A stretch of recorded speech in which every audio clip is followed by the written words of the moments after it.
So you have been given already developed modules shapes.py to the following in the programs.py file. So this is a module that you have been given. You need to develop program.py module and follow these steps, okay, and write the output in this box.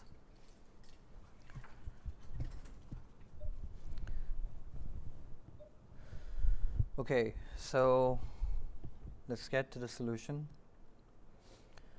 You can see first of all the first line, this is very simple. You have to import shapes. The next thing is calling draw_square function. How do we call a function? Simply by calling the function name and pass the argument. But this function is actually not defined in this file. If it would have been defined in this file, I would just simply be calling draw_square and pass the argument values. But this function is defined in shapes file. Okay, so first of all we write the name of the file where it is defined, provide the dot notation, and then access whatever we want to access from that file.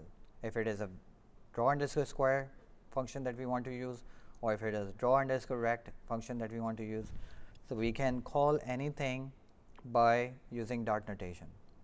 Okay, so once we pass this value argument 3, it will call this function, which means it will execute this function passing the value 3.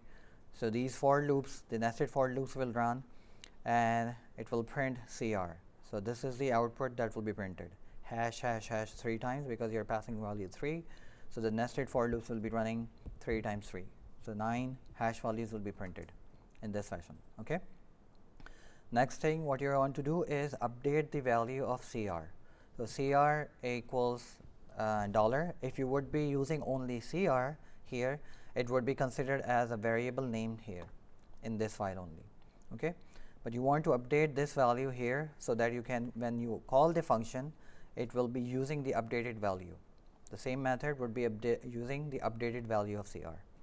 Okay, now this time it will be printing $sign 4 times because we have passed the value 4.